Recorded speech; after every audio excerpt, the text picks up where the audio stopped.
Welcome friends, travel India audio book में आपका स्वागत है। इस यूट्यूब चैनल में आप भारत के ट्रैवल डेस्टिनेशंस के बारे में ऑडियो बुक के माध्यम से सुन पाते हैं। ट्रैवल ऑडियो बुक सुनने के लिए इस यूट्यूब चैनल को सब्सक्राइब जरूर करें।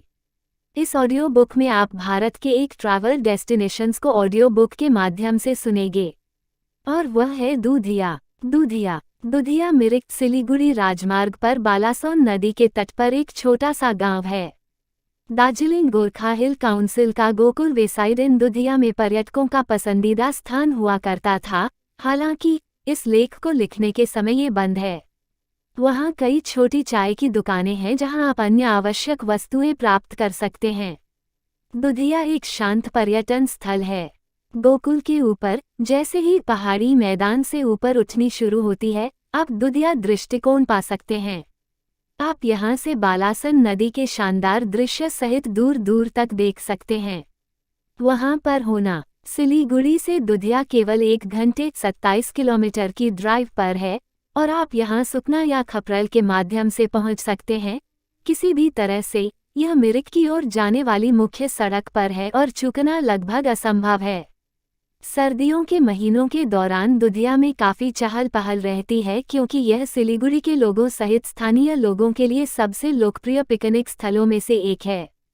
साल के बाकी दिनों में आप प्रकृति की सुंदरता का आनंद लेने के लिए नदी के किनारे कुछ घंटे बिताना पसंद करेंगे।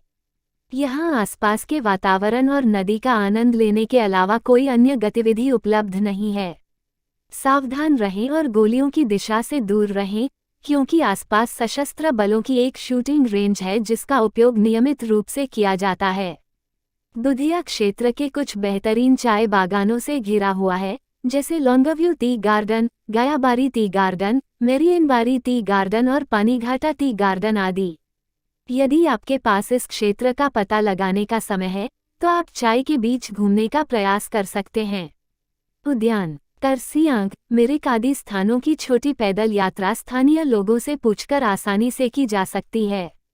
ऐसी अधिकांश पदयात्राएं 1 दिन या उससे भी कम समय में पूरी की जा सकती हैं। आसपास के स्थान दूधिया से आप बालासोन नदी के ठीक पार स्थित पानीघाटा गांव जा सकते हैं। पानीघाटा में एक छोटी पहाड़ी की चोटी पर वन विभाग का बंगला अब लगभग वीरान हो गया है, लेकिन बगीचे के सामने की जमीन एक अच्छा दृश्य बिंदु है जहां से तराई के मैदान का एक बड़ा क्षेत्र दिखाई देता है। इस मैदान का उपयोग शहर के साहसी लोगों द्वारा सर्दियों के महीनों के दौरान शिविर लगाने के लिए भी किया जाता है। लोहागढ़ पानीघाटा से कुछ किलोमीटर आगे है। ये स्थान भारत नेपाल सीमा पर है। आप यहां से मेची नदी के पार नेपाली गांव सालेकपुर को आसानी से देख सकते हैं। दूधिया के आसपास एक और अच्छा पर्यटन स्थल बकुलुंग है। यह बालासुन नदी के तट पर एक छोटा सा गांव है। दूधई से बकुलुंग पहुंचा जा सकता है। दूधिया से बालासुन नदी पार कर जैसे ही आप पहाड़ियों पर चढ़ना शुरू करते हैं, लगभग 1 किलोमीटर दूर एक मोड़ पर दाहिनी ओर एक मोड़ है।